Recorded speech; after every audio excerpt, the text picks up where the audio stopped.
Padre bendito que moras en lo alto del cielo, Señor, rogamos una vez más tu presencia en esta mañana para que, Señor, podamos continuar con los videos y con la preparación que tenemos, Señor. Pedimos derrames tu Santo Espíritu sobre mí y puedas ungir mis labios para declarar solamente tus palabras de verdad, Señor. Rogamos también derrames una bendición especial sobre las personas aquí presentes que están estudiando y las personas que asisten a los videos, Señor. Dales la claridad y el entendimiento que ellos necesitan. Por Jesús, Señor, nos encomendamos en tus manos y te invitamos a ser nuestro Maestro en esta mañana. Amén. Muy bien, vamos a continuar con nuestra serie y hoy vamos a hablar sobre el tema de fractalizar o no fractalizar, ¿ok? Entonces voy a poner aquí.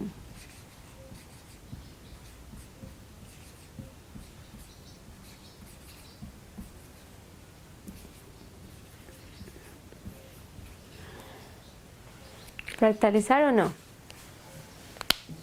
Ok. En la anterior presentación vimos la relación que existe entre fariseos y saduceos. Vimos la definición de ambos grupos y vimos nuestro lugar entre los fariseos y los saduceos. Vimos el tercer grupo. Aquí tenemos esto. Vimos esto básicamente en la anterior presentación, ¿sí? Pero hemos hecho también un estudio que si vamos a la línea de Cristo, nosotros podemos ver estos tres grupos.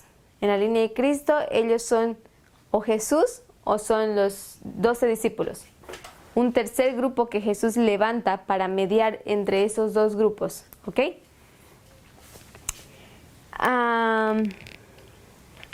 También vimos qué es lo que los fariseos o los saduceos necesitan alcanzar para obtener la vida eterna. Vimos que los fariseos, ellos entienden que necesitan guardar la ley, pero ellos hacen de la ley su prueba moral, ¿ok? Vimos que los saduceos, ellos no creen en la ley y tienen que pensar o meditar sobre ella, lo cual es bueno, pero no tienen un afín al tercer grupo que es de Cristo, que Cristo guarda la ley, pero ellos introducen un factor más, profecía. Y ellos hacen de la profecía su prueba, ¿ok? ¿Cuándo los fariseos llegan a unirse a nuestro movimiento? O cuando ellos se llegan a unir, ¿qué queremos que ellos hagan, los fariseos, cuando se unen al movimiento? ¿Qué necesitan ellos hacer? Aceptar. ¿Aceptar qué? La profecía. Ellos necesitan cambiar sus conceptos sobre asuntos proféticos. Ellos necesitan cambiar su perspectiva moral en una perspectiva profética, ¿ok? ¿Y cuál es lo que los saduceos necesitan hacer? Quiere aceptar también ciertas doctrinas que son importantes. ¿Qué doctrinas? Ellos necesitan aceptar cierta doctrina. ¿Qué doctrinas? La resurrección. La resurrección de los... La doctrina de la resurrección de los muertos, ¿sí? Ellos necesitan aceptar esas doctrinas. También necesitan entender sobre los asuntos proféticos, ¿ok? Habíamos visto una postura farisaica de parte del Ministerio Future for America, del anciano Jeff. Vemos que ellos tienen una manera muy conservadora de aproximarse a las escrituras o a la inspiración, de una manera que ellos aplican en una forma muy literal o moral, ¿ok? De hecho, podemos decir, ese asunto, la manera en cómo nos aproximamos a la escritura es lo que realmente nos separa. Nosotros tenemos una visión profética, ellos tienen una visión moral, ¿ok? no es en sí el tiempo profético lo que nos separa es la visión que cada uno tiene sobre el asunto, ¿ok?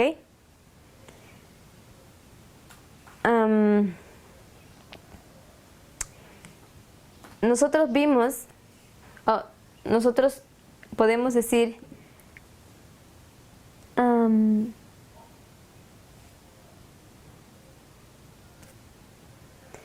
que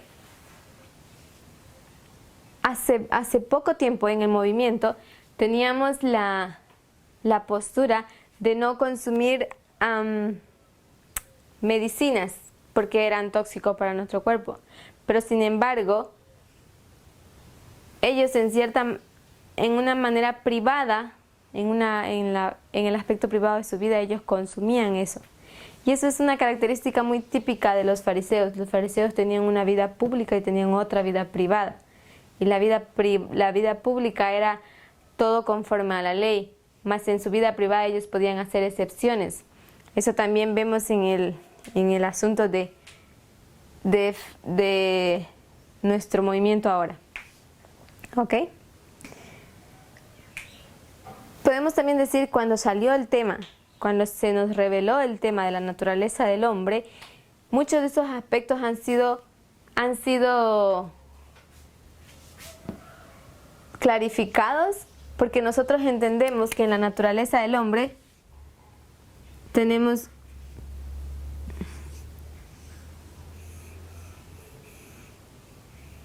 un hombre externo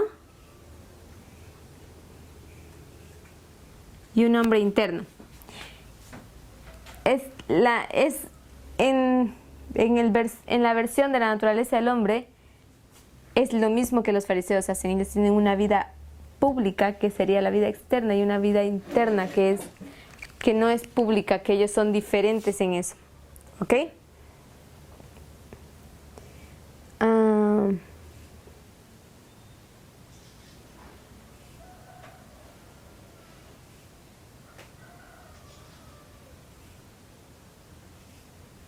Cuando nosotros estamos frente a este hito del 9 de noviembre del 2019, entendemos que en este periodo habrán dos hitos. El primero es el aumento de conocimiento y la formalización. ¿Qué más? Juicio. Juicio, o podemos decir panium. ¿Ok? Pero nosotros ahora estamos aquí. Esto es 2020, 2019. Y aquí nosotros tenemos que entender lo que acontece aquí. Tenemos que estar prestos para entender lo que acontece. Tenemos que ser capaces de ver lo que ocurre. ¿Ok? Cuando FFA presenta esta lógica, nosotros no nos burlamos de la manera en que ellos se burlan porque nosotros no sabemos qué aconteció aquí.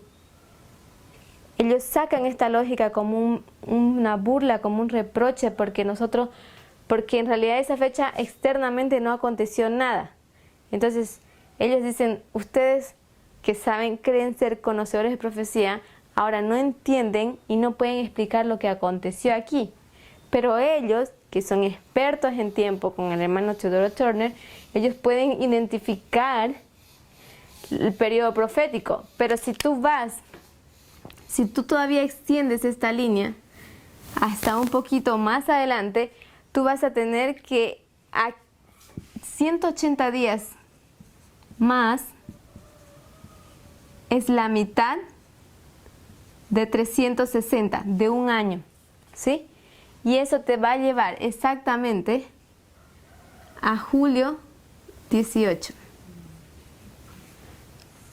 ¿Qué acontece en julio 18? ¿Qué ellos dicen que acontece en julio 18? Ellos dicen que en julio 18, en la ciudad de Nashville, va a caer una bomba nuclear que será un ataque del Islam. ¿Ok? Pero ellos, la manera en que ellos llegan a esa lógica no es una metodología correcta, no usan una metodología correcta. ¿Ok? El movimiento no se burla de ellos, como ellos se burlaron de nosotros por no saber qué aconteció en esta fecha. El movimiento no se burla de ellos y no dice que el 7 de septiembre no aconteció nada tampoco, como un evento externo. Solo el anciano Jeff se levantó y hizo un video públicamente donde él ataca el movimiento. El 20 de enero tampoco aconteció nada. Pero el movimiento, a pesar de esas cosas, de esa consistencia o de esa falta de consistencia en sus hitos que ellos levantan, nosotros vemos que aquí y aquí no acontece nada, pero eso no es motivo de movimiento de burla. Tú dices que no aconteció nada y tampoco acontecerá nada, porque ya podemos ver que en enero no hay un evento en este año. Será el siguiente año, la inauguración. Por eso hablo en pasado, por eso dije no aconteció, porque son fechas que ya pasaron y no acontecieron nada en esa fecha, pero tampoco va a acontecer porque se supone que tiene que ser en esta fecha. Ellos tienen esta fecha como esa predicción que ellos han hecho sobre Nashville, donde caería una bomba nuclear. Pero el movimiento no ha hecho comentario alguno, no se ha burlado, no ha respondido de la misma manera que ellos han respondido, no se ha burlado de ellos, no ha hecho, digamos, ningún comentario en cuanto a eso. Pero el momento en que el 18 de julio llegue y la predicción que ellos hacen falle, entonces definitivamente el movimiento sí comentará algo, sí dirá algo con respecto a esas cosas. Y tal vez la respuesta sea, lo que se diga es, sabíamos que eso iba a fallar, porque no tienen una metodología consistente. ¿Ok?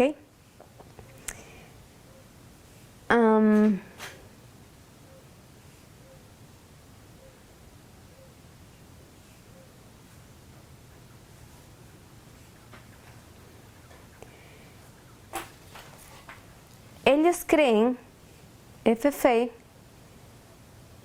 ellos creen que nosotros, el movimiento, somos cizaña y que somos los profetas falsos, somos las 10 vírgenes insensatas.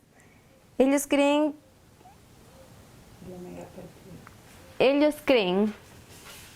que ellos están en el periodo de cosecha. Ellos creen que este periodo es un periodo de cosecha.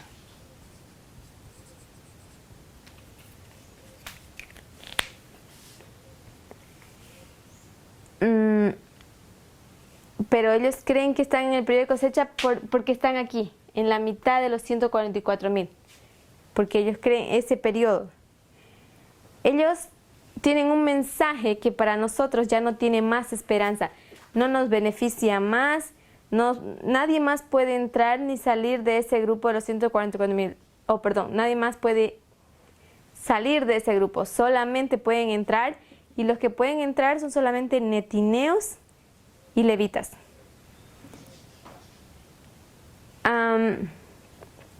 Yo quiero apuntar a esto. Dios espera que sepamos quiénes somos cada uno de nosotros. Dios espera que entendamos quiénes somos y dónde estamos, qué estamos haciendo en este momento en tiempo. Necesitamos tener una autoconciencia sobre el problema en que nosotros estamos ahora. Necesitamos entender la situación en la que estamos, porque si no vamos a incurrir en dudas o en confusión, que es muy fácil. Entonces yo los invito a ir a sus Biblias en Hechos Y yo quiero mostrarles cómo es que Pablo maneja esa situación. Pablo está ahora frente a una situación bastante crítica. Pero quiero que ustedes vean a Pablo, lo complicado que él es como persona y a la vez lo inteligente o lo brillante que él es como persona en este versículo. Yo quiero invitarlos a ver el capítulo 21.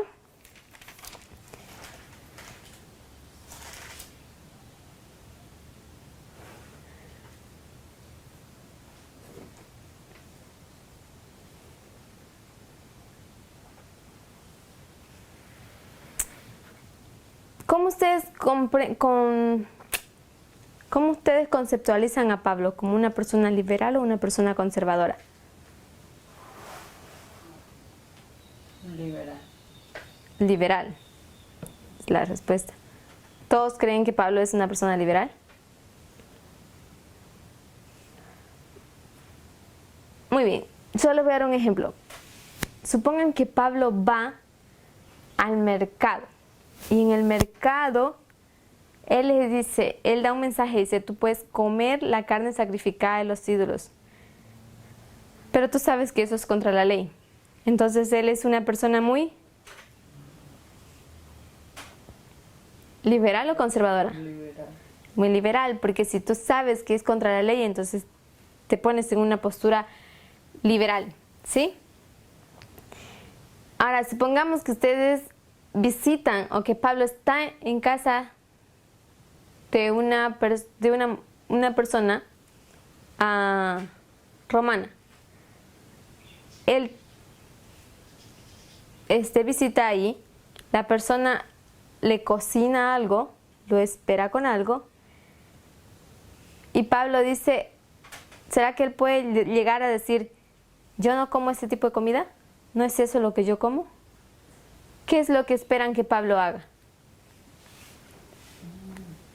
Tal vez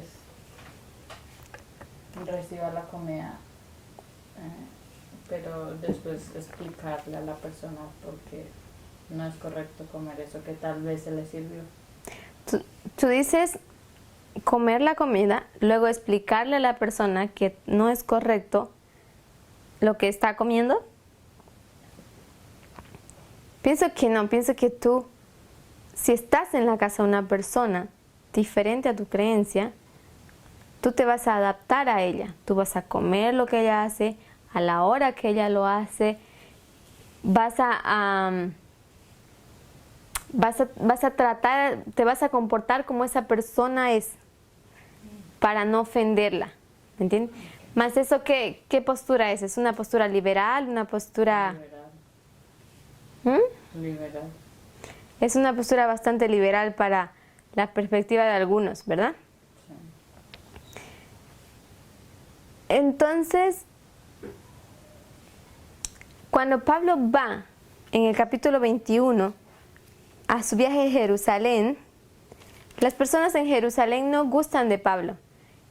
Ellos piensan que él tiene un mensaje un poco liberal, un poco contradictorio. Jerusalén está lleno básicamente de fariseos. Superan en número a los saduceos ellos. Entonces, cuando Pablo llega hacia Jerusalén, ellos no gustan mucho de Pablo.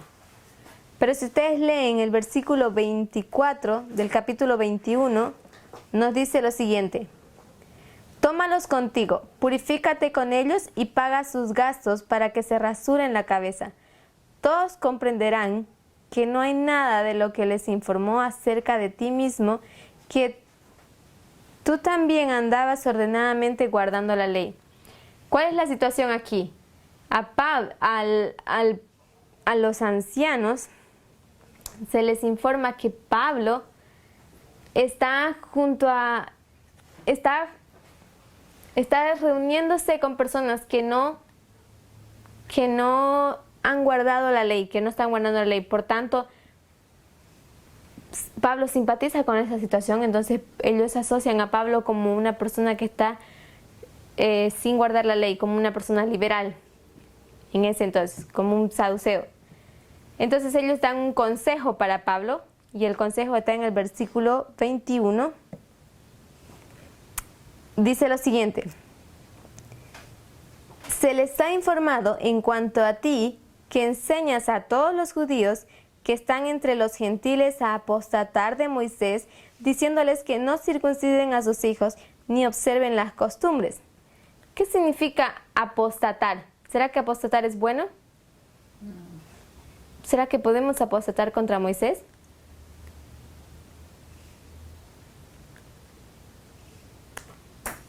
¿Qué creen ustedes? ¿Será que podemos apostatar contra Moisés?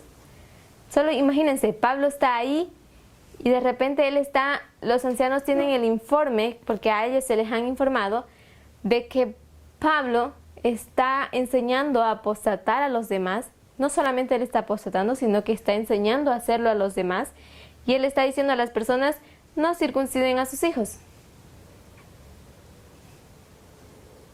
No está apostatando. ¿No está apostatando? Sí, él está apostatando. Porque si en ese entonces ya... Mas la ley dice, debes circuncidar a tus hijos. Pero después de Cristo eso ya no era válido. Eso no era válido. ¿Tú dices que Cristo vino y abolió la ley? No. Entonces, esa circuncisión era un pacto antiguo. Ahora se hizo un nuevo pacto que fue por medio del bautizo. No abolió, él no vino para abolir la ley, sino que entramos en un nuevo pacto cuando Cristo vino. Tal vez deberíamos entender, hay una diferencia. Versículo 21 dice, se les ha informado en cuanto a ti que enseñas a todos los judíos que están entre los gentiles a apostatar de Moisés, diciéndoles no circunciden a sus hijos. ¿A quiénes estaban enseñando Pablo en ese versículo? A los judíos. A los judíos. ¿Será que los judíos pueden no guardar esa ley?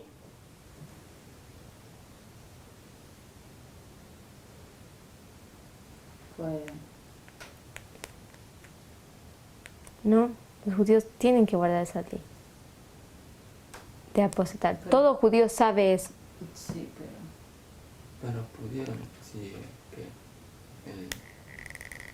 el mensaje fuera más convincente o tuvieron la señal. estamos hablando en general de los judíos, de los que no creyeron en Cristo. Tal vez debes leer bien el versículo 21 para entender. ¿Qué dice el versículo 21? ¿Puedes leerlo tú para ti misma? Dice, se les ha informado en cuanto a ti que enseñas a todos los judíos que están entre los gentiles a apostatar de Moisés, diciéndoles que no circunciden a sus hijos ni observen las costumbres. Nosotros sabemos que apostatar contra Moisés no es bueno. Pero en la escuela de Uganda, que se dio en enero, en el mes de enero, vimos que es necesario en el versículo de Deuteronomios 22:5 apostatar contra Moisés en ese verso. Ese verso necesita ser apostatado. ¿Qué quiere decir eso?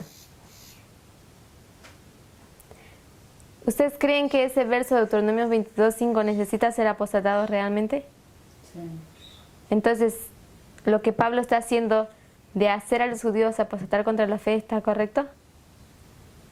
¿Por qué está correcto? Cuando nosotros dijimos que Deuteronomios 22 no es aplicable para nuestra fecha, nosotros tendríamos la misma acusación que Pablo tendría. Nosotros estaríamos en una apostasía hacia nuestra fe. ¿Sí? ¿Me dejo entender?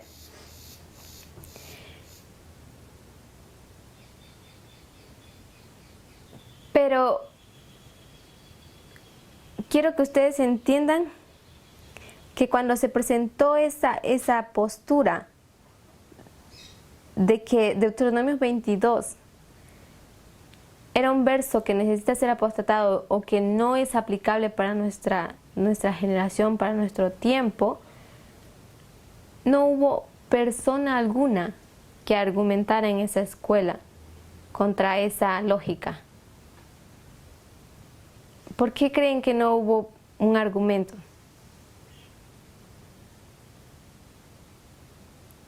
¿Qué profeta habla en la Biblia sobre el sábado? Ezequiel. Moisés. Moisés habla sobre el sábado. Le explica en Éxodo, Deuteronomio, todo un capítulo sobre el sábado y más aún. Lo explica en Éxodo, lo explica en Deuteronomios. El apostatar ahora contra Moisés llega a tornarse un asunto profético. Pero volviendo al tema 21, al versículo 21, perdón, dice, se les ha informado. ¿A quiénes se les ha informado? ¿A quiénes se les ha informado? A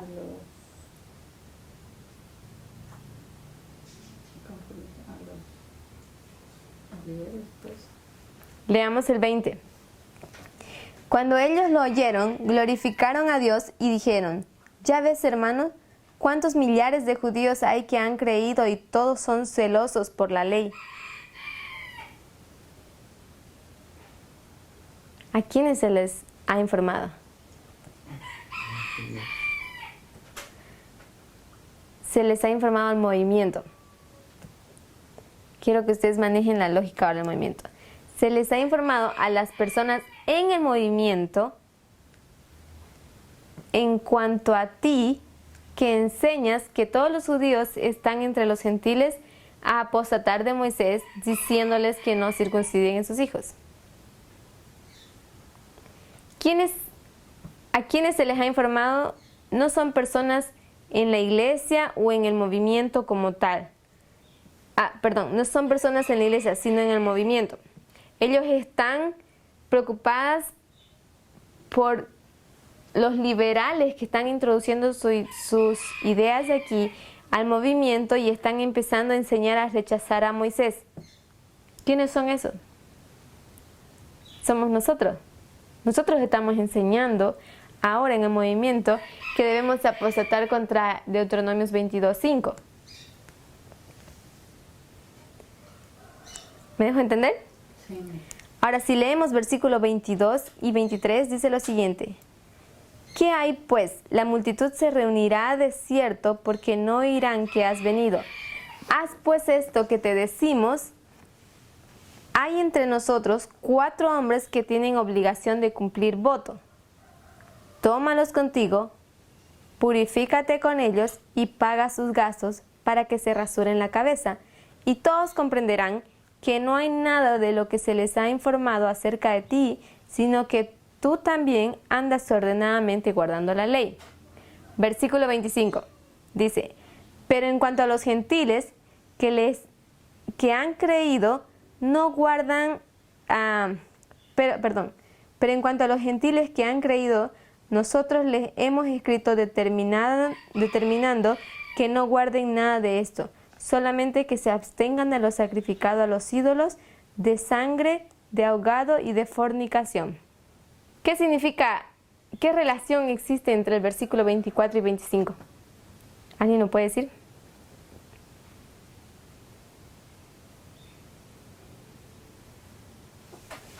Que necesitan purificarse absteniéndose de los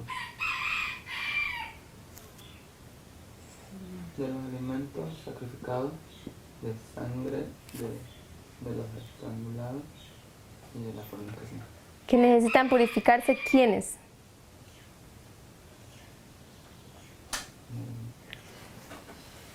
Quiero que entendamos cuál es la relación del versículo 24 con el versículo 25. ¿Quiénes se necesitan purificar en el versículo 24? ¿Qué dice el texto? Tómalos contigo.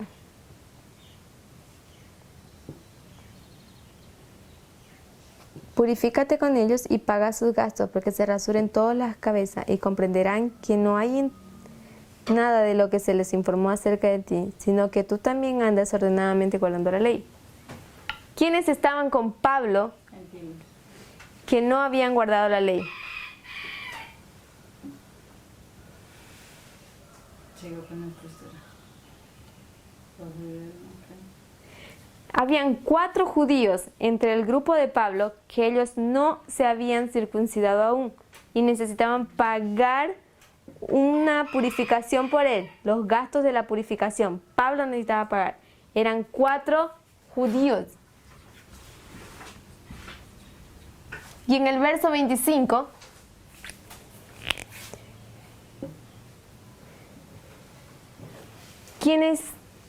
¿qué grupo es el que? ¿Cuál es la diferencia entre 24 y 25, perdón? Que hablan en judíos y gentiles. ¿A quién está hablando Pablo? Los ancianos ahí. ¿Quiénes son esos que está determinado que no deben guardar nada de la ley? Los gentiles. Los gentiles.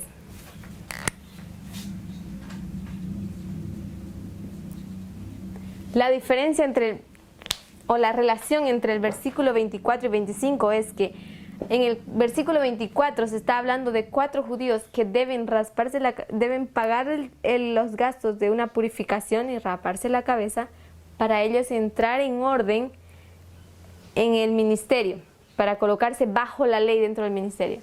Pero en el versículo 25 se está hablando del resto de personas que están en el grupo de Pablo y que dicen, mira, a ellos hemos determinado que ellos no guarden nada de esto. No necesitan pagar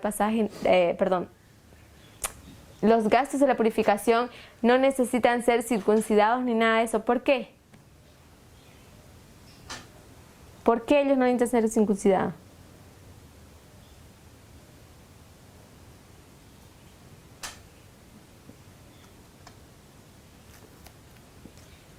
Porque ellos son gentiles. ¿Sí? No sé qué. Ellos no son de la iglesia. Ustedes pueden ver 2 grupos. Ellos no son de la iglesia. Como no son de la iglesia, no conocen tus doctrinas, no pueden guardar la ley. Y este asunto ha estado confrontando al movimiento todo este tiempo. Muchos creen que los netineos, como no son parte de la iglesia, nosotros tenemos este concepto de decir sacerdotes, levitas, ambos vienen del grupo de la iglesia. Y los netineos vienen ¿de dónde? Del mundo. Del mundo. Entonces, lo que nos dice aquí en la historia de Hechos 22 es que los ancianos, ellos están pidiendo que los 5 varones que son judíos, ellos paguen el precio de la purificación, pero los que están en el grupo de Pablo, que no son judíos, que son gentiles, ellos no necesitan pagar el precio de la purificación. Eso es lo que está diciendo. Y el problema es que hay muchos en el movimiento que creen lo mismo, que creen que los que deben guardar la ley son los sacerdotes y los levitas, son los adventistas del 7º día. Los netineos no. Y eso está errado. ¿Tú crees que eso es errado? ¿Tú piensas que los netineos no deben guardar la ley? O sea, pienso que ellos deben entenderla. Bueno, sé que van a tener un tiempo para hacer cambios, pero pienso que no van a tener el tiempo suficiente, pero de pronto yo soy más. Tú dices que ellos necesitan hacer cambios, pero que no van a tener el tiempo suficiente. Esa postura es contradictoria a esta. Los fariseos tienen que dejar sus tradiciones y cambiar completamente sus ideas sobre asuntos proféticos. Los saduceos lo mismo. Si ellos no cambian a la postura o al modelo que el movimiento que Jesús trajo, entonces ellos no podrán participar del grupo de los 144,000. Los netineos necesitan se amoldar a las normas de Cristo, necesitan aceptar no solamente el mensaje profético, sino todas las reformas que con él conllevan. Y ahí entra mucho esa lógica que nosotros sabemos. En esta historia, nosotros hemos tenido por un largo periodo, tiempo para entender detalladamente tanta luz que nos ha sido dada. Pero los netineos tienen un corto tiempo, pero en ese tiempo a ellos se les dará la habilidad de aprender. Muchos aprenderán en días lo que otros aprendieron en años. ¿Me dejo entender? Sí. Ahora, si vamos al versículo 30,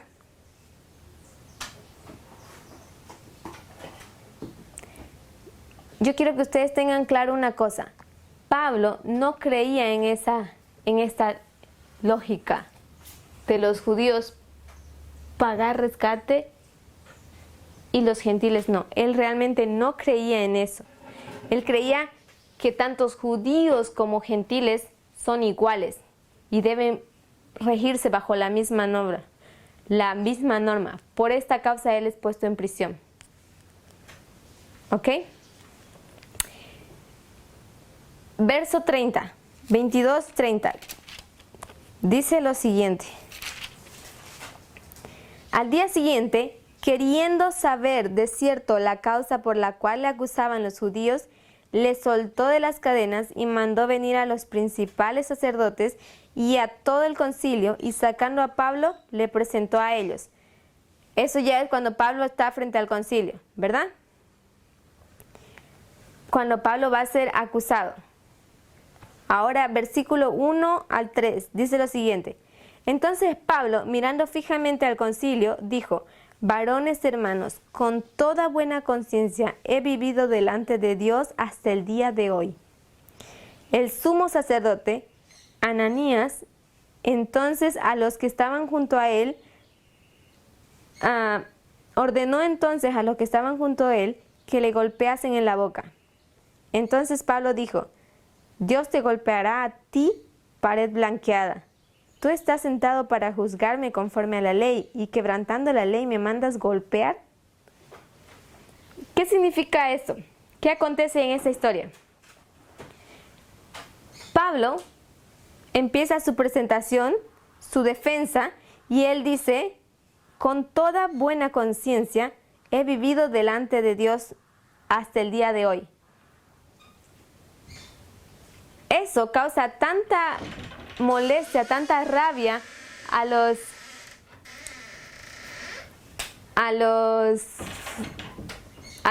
sumo sacerdote Ananías, que él manda golpear a Pablo en la boca. Al hacer eso, Pablo le dice, versículo 3, Dios te golpeará a ti, pared blanqueada. ¿Estás tú sentado para juzgarme conforme a la ley, y quebrantando la ley me mandas golpear? ¿Cuál es el problema aquí? En el versículo 1. Yo quiero que ustedes entiendan la técnica y la metodología que Pablo emplea aquí al hablar con el pueblo. Nosotros necesitamos tener la sabiduría que Pablo tenía para hablar, porque ahora se trataba de una cuestión de vida o muerte. ¿Ok? Cuando Pablo dice, Dios te golpeará a ti, eso era un reproche o una amonestación al sumo sacerdote. Él dice, porque tú estás aquí para juzgarme conforme a la ley, y quebrantando la ley, ¿tú me mandas golpear? ¿Cómo es que el sumo sacerdote, cuya inclinación es, o sea, él pertenece al grupo de los fariseos, cómo es que él quebranta la ley al mandar golpear a Pablo? ¿Cómo quebranta la ley? Él no estaría amando a su prójimo. Él no estaría amando a su prójimo. Tal vez leemos un poquito más, versículo 4. Él dice así: los que estaban presentes dijeron, ¿al sumo sacerdote de Dios injurias? Pablo dijo, no sabía, hermanos, que era el sumo sacerdote, pues escrito está, no maldecirás al príncipe de tu pueblo. ¿Ustedes realmente piensan que Pablo no sabía que él era el sumo sacerdote?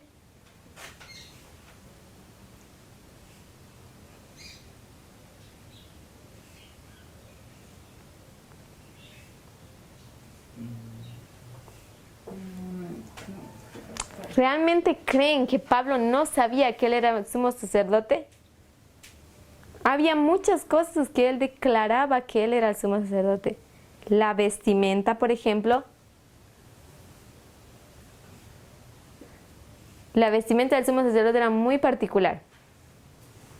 Entonces, ¿qué acontece en este texto? ¿Será que Pablo está mintiendo? Entonces, ¿de verdad Pablo no sabía que él era el sumo sacerdote? Tal vez no lo reconocía como el sumo sacerdote. ¿Por qué crees que no lo reconocía como el sumo sacerdote?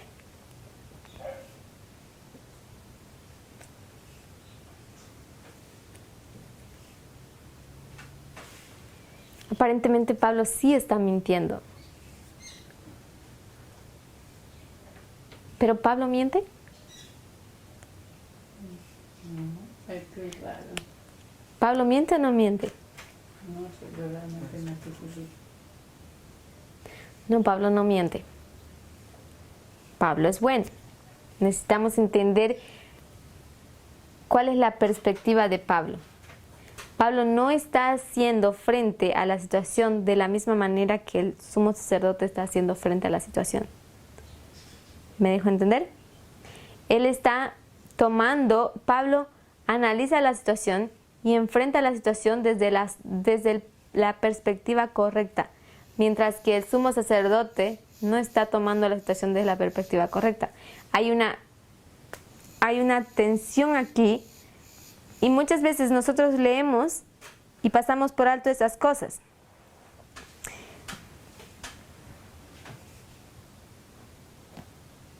El hecho de que el sacerdote no puede nadar, digamos, se puede decir, en contra de la corriente, hay una mesa giratoria, de repente la mesa empieza a girar en sentido contrario contra sí mismo. Entonces, ahí viene el versículo 5 que Pablo dice, no sabía, hermanos, que él era el sumo sacerdote, pues escrito está, no maldecirás a un príncipe de tu pueblo. ¿Qué quiere decir con ese versículo? ¿Quién era el príncipe de tu pueblo?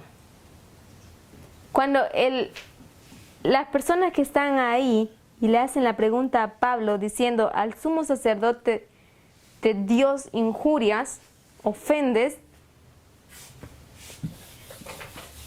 vemos ahí las personas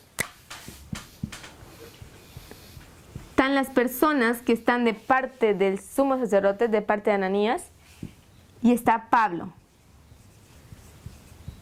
Él hace la pregunta, ¿tú puedes ofender al sumo sacerdote? ¿Ofendes al sumo sacerdote? Hay una ofensa. Él hace la pregunta. Pablo responde, no sabía. Y no solamente responde eso, sino que cita una escritura. Él cita un verso de la Biblia, un versículo. Pero ¿cuál es la perspectiva de él?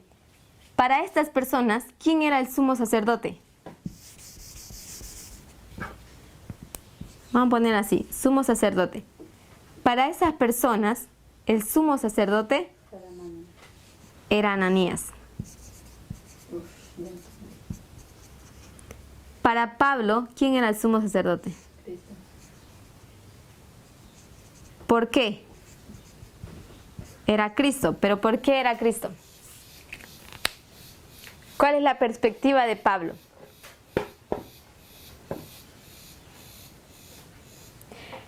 ¿Ananías era fariseo o era saduceo? Fariseo. ¿Y Caifás? ¿Sabes? Elena White dice que Caifás era saduceo. ¿Ok? Caifás era hijo de la ley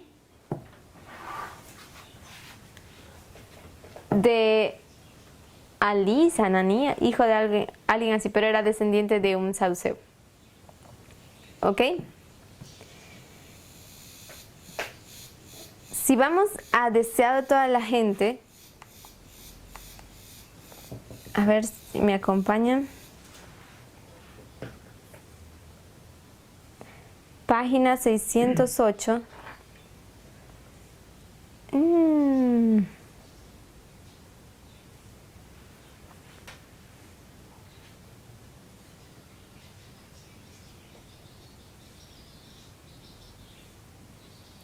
Lo tengo en inglés, perdón.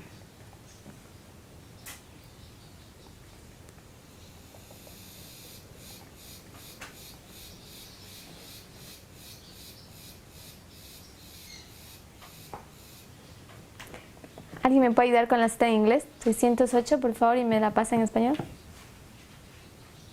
¿Eso es?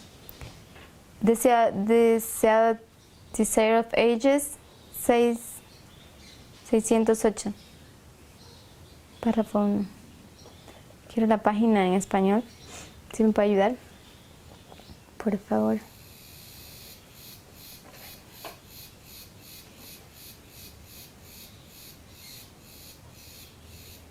En español es DTG 560.3. En español, DTG 560.3. Voy a poner aquí.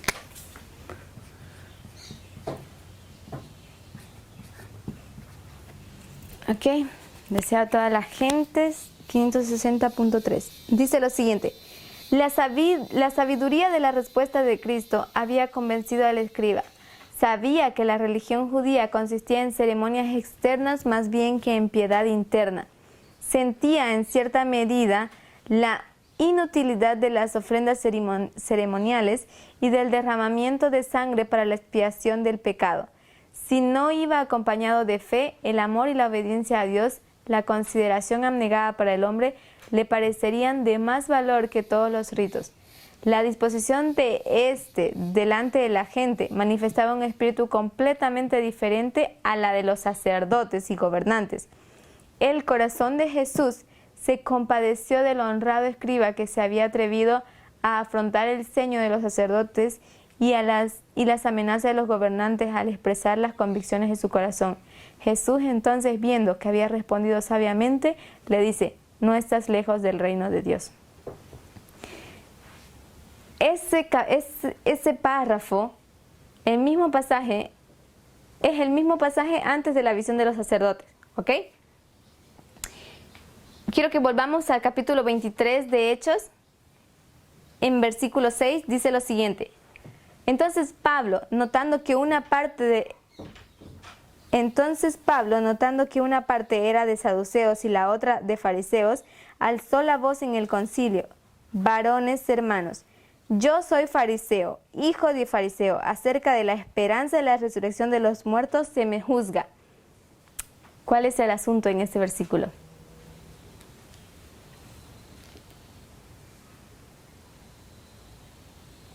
¿Cuál es el asunto en ese versículo 6? Pablo se llama fariseo, él dice que es hijo de fariseo. Versículo 27,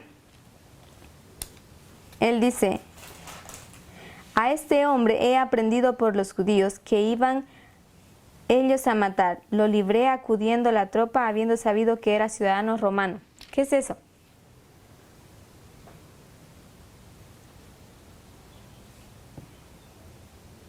Esto llega a ser un argumento entre dos grupos fariseos y saduceos. Él se identifica como fariseo porque él reconoce que entre la multitud hay dos grupos. Y entonces él, ¿qué intenta hacer? Él reconoce cuál es el asunto, cuál es la polémica. Este es un asunto. Para Pablo, el sumo sacerdote era Cristo, ¿sí? Pero en su discusión, en su defensa, Pablo él discierne que hay dos grupos: fariseos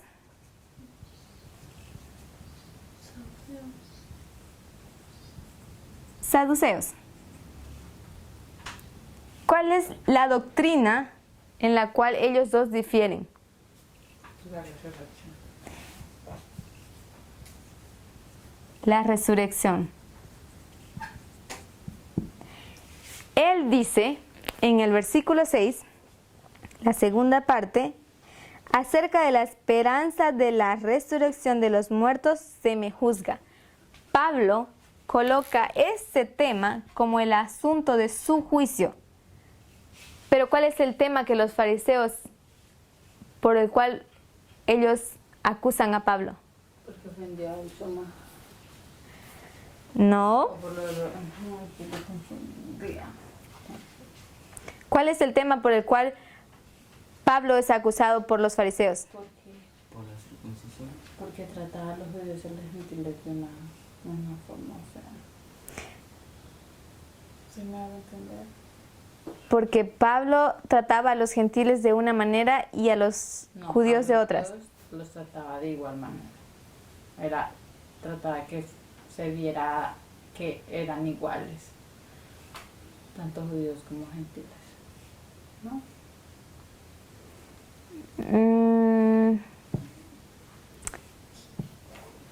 Tal vez tienes que repetir de nuevo porque no te entendí. O sea, se le estaba acusando que él trataba a los judíos y a los gentiles de una misma forma, o sea, que ellos dos eran iguales. O sea, se decía que los judíos tenían que pagar ciertas cosas y los gentiles abstenerse a ciertas cosas, ¿no? Ujú. Pero él lo que quería darle a entender era que era igual para todos. ¿Sí me hago entender? Tú dices que Pablo, la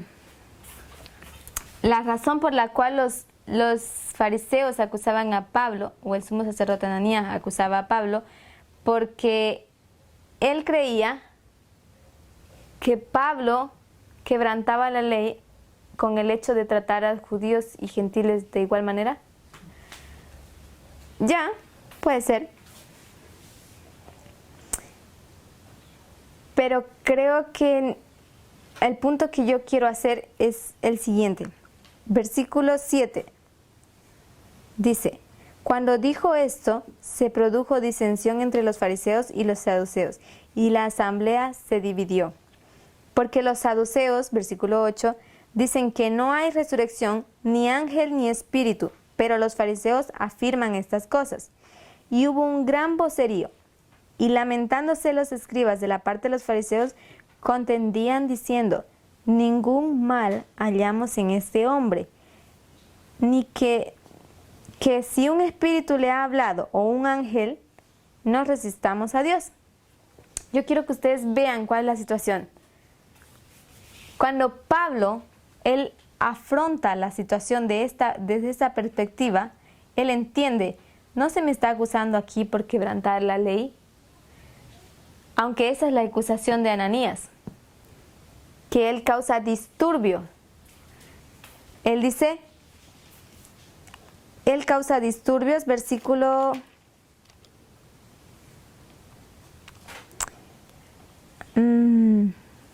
versículo 22 del capítulo 22, dice lo siguiente: y le oyeron hasta esta palabra, entonces alzaron la voz diciendo: quita de la tierra a tal hombre porque no conviene que viva. Y ellos gritan, arroja sus ropas y lanzaban polvo al aire.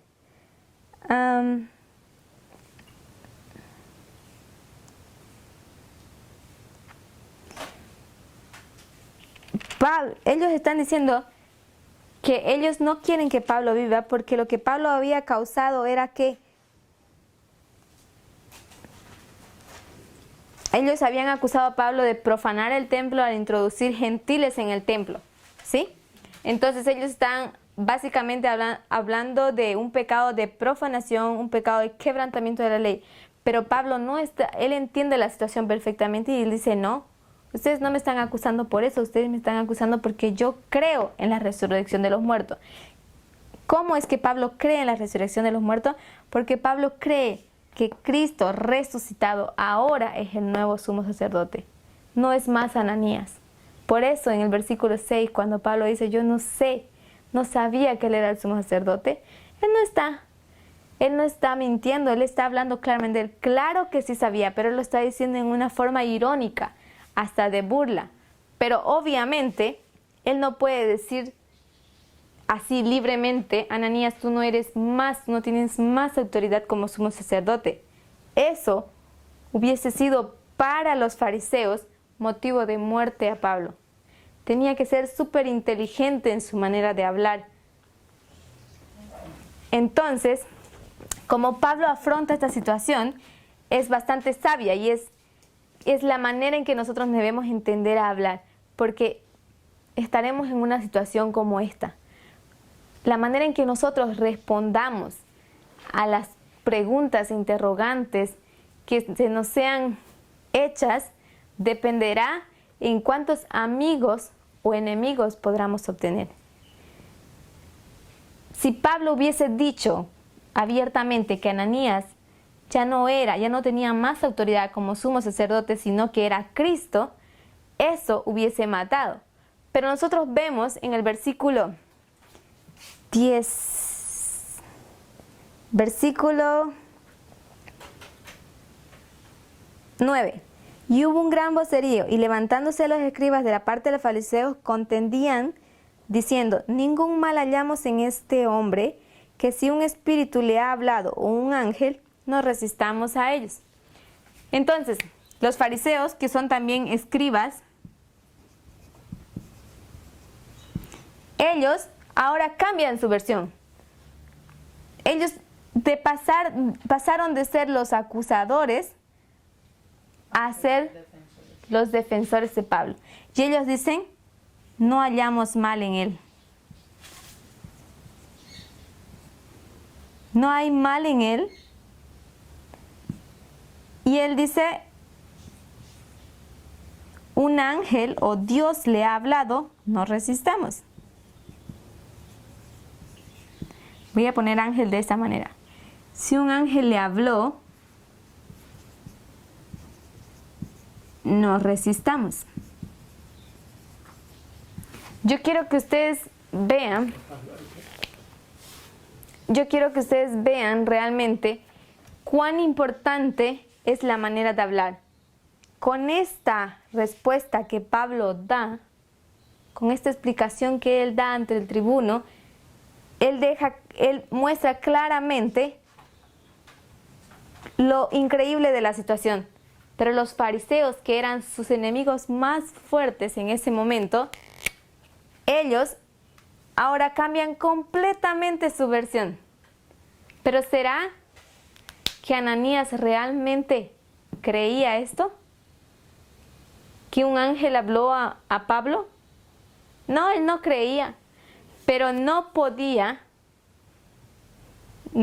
decir nada en contra de los saduceos.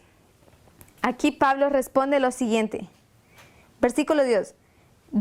Y habiendo grande disensión, el tribuno, temiendo temor que Pablo fuese despedazado por ellos, mandó que bajasen soldados y le arrebatasen en medio de ellos y llevasen a la fortaleza. A la medianoche se le presentó el Señor y dijo, ten ánimo, Pablo, pues como has testificado en mí en Jerusalén, así es necesario que testifiques en Roma. Como Pablo consiguió hacer de sus enemigos sus amigos ahora, de los dos grupos, Él conquistó un grupo por una respuesta. Obviamente no eran sinceros, pero sin embargo no podían hacer nada. Porque si ellos rechazaban la razón por la cual Pablo está siendo juzgado, entonces ellos tenían que automáticamente estar de acuerdo con lo que los saduceos dicen. Y lo que acontece en esta historia es que los fariseos se tornan ahora a favor de Pablo, pero en ese mismo momento los saduceos se levantan en contra de Pablo. Todavía la historia continúa. En la próxima presentación vamos a explicar un poco más sobre ese asunto, ¿ok? Por el momento quiero hacer un resumen.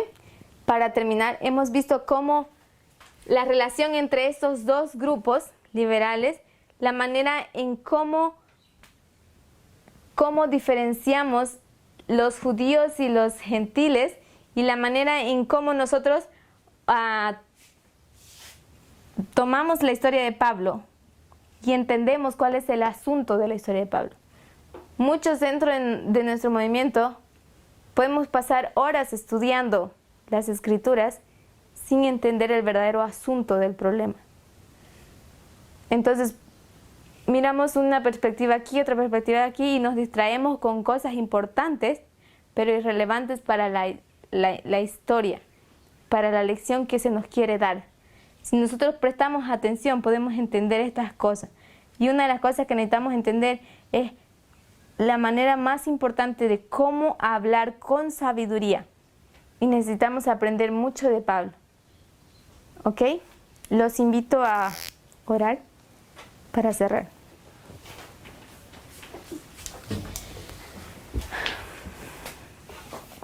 Oremos.